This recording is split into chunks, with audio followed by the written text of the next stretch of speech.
Alors dans cette vidéo, donc pendant mon stage d'entreprise, j'interviens avec un collègue dans un appartement, donc toujours de type HLM. Donc la mission consiste à remplacer ce vieux bac à douche qui serait fuyard par un receveur de douche. Donc le bac à douche on le voit sur la gauche de la photo, donc ce que l'on va poser est à droite de la photo. Donc il doit faire ça dans la journée, donc et il doit aussi poser la faïence, donc la première rangée de carreaux, plus les bandeaux qu'il y a tout autour du receveur de douche. Alors je crois qu'on appelle ça plutôt l'établi. Moi je viens l'aider, je fais un peu la manutention et je regarde comment il travaille. Et je l'aide quand il a besoin d'aide. Avertissement, dans ces vidéos il peut y avoir des erreurs et des inexactitudes dans les sujets abordés. Gardez toujours ça en tête, tu peux apporter des compléments d'information dans l'espace commentaire sous la vidéo.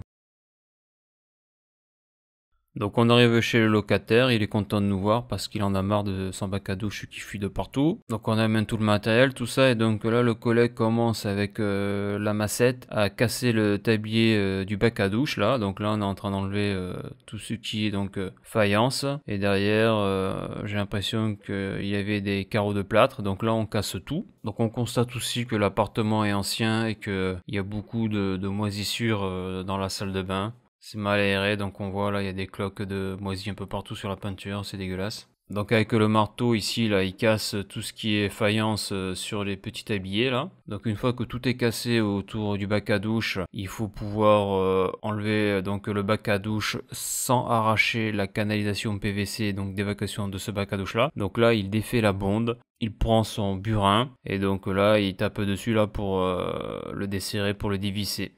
Donc là on le fait tourner dans le sens anti-horaire. Donc on divise cette partie là en plastique là, ce qui permet après de désolidariser la bonde du bac à douche. C'est-à-dire que là on va pouvoir enlever le bac à douche sans arracher le PVC. Donc après on vire le bac à douche. Donc on constate que sous le bac à douche ils avaient mis des parpaings et que pour faire les tabliers, en tout cas pour pouvoir poser, je sais pas ce qu'ils ont mis là, du ciment, là on peut voir là il y a du ciment. Ils ont mis donc beaucoup de gravats.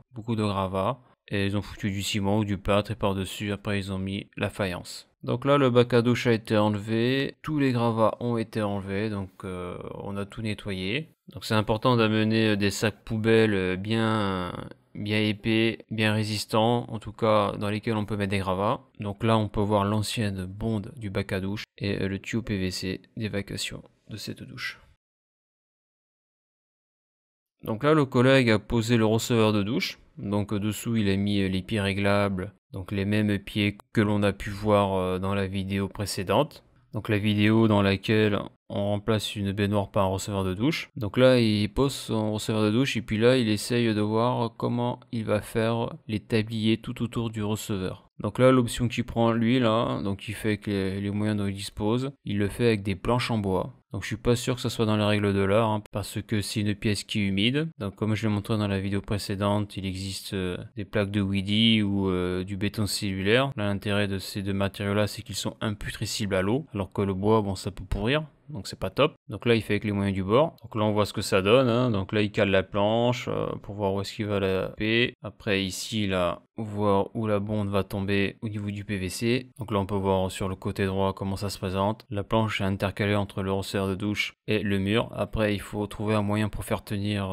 eh bien, les trois planches. Donc là on voit qu'il cale le receveur de douche, donc là il met à niveau là. Donc ça c'est pour le réglage des pieds. Donc là il avait positionné à blanc là, le PVC avec la bonde de douche, donc c'est une bonde de douche extra plate, hein. Et donc là on voit qu'il se prépare à tout coller. Donc là sur cette photo on peut voir le joint de la bonde. Donc là le collègue avec qui je travaille, il aime bien mettre de la colle, donc du mastic MS, parce qu'il a peur qu'en montant la bonde il y ait une fuite. Donc en principe il y a un joint, ça ne craint pas, mais alors est-ce qu'il a pas eu de chance, mais ça lui est déjà arrivé de monter la bonde neuve et d'avoir des fuites après. Et donc comme on peut le voir, la bonde est de l'autre côté du receveur de douche, donc c'est normal, et l'accessibilité n'est pas facile. S'il y a une fuite, pour réparer cette fuite. Donc là on peut voir qu'il prépare sa colle là, et donc là il va bientôt coller la bonde, le joint avec le receveur. Donc là la colle qu'il utilise c'est la colle donc mastic MS. Donc là après pour fixer les planches on va utiliser ce type de scellement. Donc c'est du ciment naturel à prise rapide. Donc il a posé le receveur de douche, donc la bonde a été placée. Là sous les planches il met ce qu'il a, hein, du papier, comme il n'y a pas de gravat donc il essaye de bourrer sous la planche pour que, donc là pour qu'elle tienne on va dire toute seule. Et après, pour pouvoir y mettre du ciment à sceller, donc du ciment rapide là, à prise rapide, et donc pour éviter que le ciment coule sous le receveur de douche. Donc là on peut voir cette photo que la bonde extra plate a été fixée sur le receveur de douche, et donc le PVC là il a été collé, tout est fixé, donc tout est terminé à ce niveau là. Donc il ne reste plus qu'à faire la finition tout autour du receveur de douche. Donc là c'est quelque chose qui a été très long à faire. Donc là on peut voir qu'il a commencé à poser du ciment là, ciment à prise rapide. Et donc une fois que le ciment a été mis là sur les tabliers là, les petits bandeaux là tout autour, et bien il va commencer à préparer le carrelage, c'est-à-dire à faire la faïence, à préparer la faïence. Donc là il a été acheté des carreaux blancs, donc je crois que c'est du 10 par 10 dans un magasin de bricolage parce qu'il n'en avait pas, et donc il va devoir les tailler certains là pour que ça fasse la jonction entre le receveur et le mur. Donc dans l'entreprise, donc il n'a pas l'appareil qui sert à couper le carrelage, donc à couper les carreaux de faïence là, donc c'est-à-dire ce qu'on appelle une carrelette. Donc il y en a des manuels et des électriques. Donc il le fait à l'ancienne, c'est-à-dire il prend une meuleuse là et il utilise un disque diamant et il coupe son carreau comme ça. Donc le gros souci de cette méthode là, c'est que ça fait énormément de poussière. Donc comme il n'y a pas de balcon, de terrasse dans cet appartement là, on est obligé de le faire dans la salle de bain. Donc la salle de bain est toute petite, et pour éviter d'enfumer tout l'appartement donc du locataire, voilà, comme il est là, eh bien on est obligé de fermer la porte, quoi. C'est un cauchemar, quoi. Donc moi encore j'avais mon petit masque P2, mais là le collègue il travaille sans masque, sans rien, donc je sais pas comment il va finir, mais bon à mon avis il va mal finir, parce que là c'est impressionnant la poussière que peut produire un disque diamant sur du carrelage. Donc là en plus on voit il y a plein de petites découpes à faire là, et en plus je trouve que c'est dangereux quand même. Il y a la main ici là, bon il n'y a pas de gants, il n'y a rien, bon voilà quoi. C'est pas super safe. Donc là un petit gros plan sur la découpe, hein. Donc ça c'est le disque diamant qui coupe le carrelage là. Donc là bien sûr il a tracé sa découpe pour pouvoir couper droit. Il utilise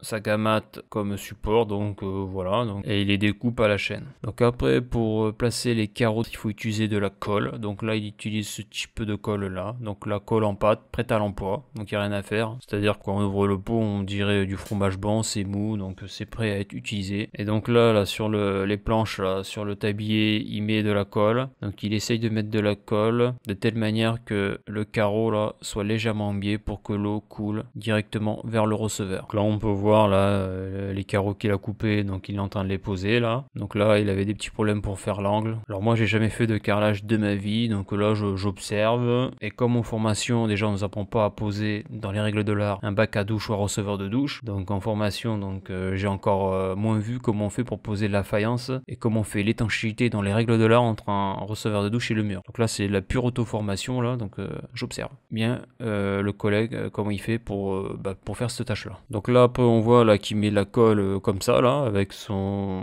je sais pas comment on appelle ça là, son truc là, son outil pour faire ses traces là, une sorte de peigne à colle. Donc là ça commence à prendre forme, hein. Donc on a fait déjà toute cette partie là, et là après on fait la première rangée de carreaux là. Donc c'est long à faire, hein, très long à faire. Donc là il a fini tout ce qui est faïence, donc il reste à faire les joints. Après il reste à faire le bandeau sous le receveur de douche là. Donc là il est en train de faire les joints. Pour faire les joints de la faïence il utilise ce produit où il y a marqué joint fin. Donc à noter qu'au niveau du temps de séchage il respecte pas là, il a pas le temps, il faut que tout soit bouclé dans la journée, c'est-à-dire que le lendemain il revient pas quoi. Donc on passe le produit pour faire les joints, on attend un peu que ça sèche et on n'essuie pas derrière, donc on voit un peu le résultat, ce que ça donne là. Donc là ça a été essuyé, et puis là on voit que ça n'a pas été essuyé là, donc il utilise une éponge pour faire ça. À noter que là les joints comme ils sont pas secs ils sont tout mous, et donc le résultat final, donc là le tour a bien été fait, la rangée de carreaux a été faite, les joints sont faits, il y a que là où c'est un petit peu merdique là, mais bon pas été évident à faire. Après ce qui manque ici là c'est une plaque, donc là on l'a pas pour faire un petit tablier là, donc là il sera obligé de revenir le lendemain pour la poser, mais moi je ne serai pas là, je serai avec un autre collègue. Et donc après bien sûr il a dit au client d'éviter de ne pas se doucher le soir, de pas utiliser la douche le soir, pour laisser le temps aux joints et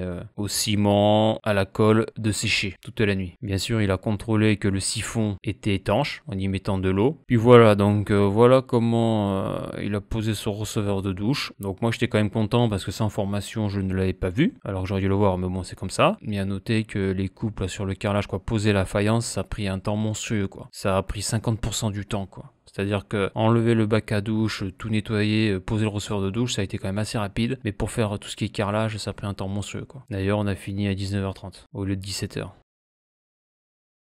Donc là, c'est la première fois que je vois la pose complète d'un receveur de douche, donc je ne suis pas sûr que ce receveur ait été posé dans les règles de l'art. Je pense que non. Déjà rien qu'à cause des temps de séchage et puis aussi parce que du bois a été utilisé pour faire les bandeaux, les petits tabliers là. Donc voilà encore un axe d'amélioration à travailler. Alors voilà pour cette vidéo. Si tu as aimé la vidéo, n'hésite pas à la liker et à la partager. Tu peux t'abonner à la chaîne. Tu peux aller voir les articles de mon blog qui traitent de l'électricité, du chaud et du froid. Et pour ceux qui voudraient me soutenir financièrement dans la reproduction de mes vidéos par un don, le lien est sur la page d'accueil de la chaîne YouTube. Merci et à bientôt pour une prochaine vidéo.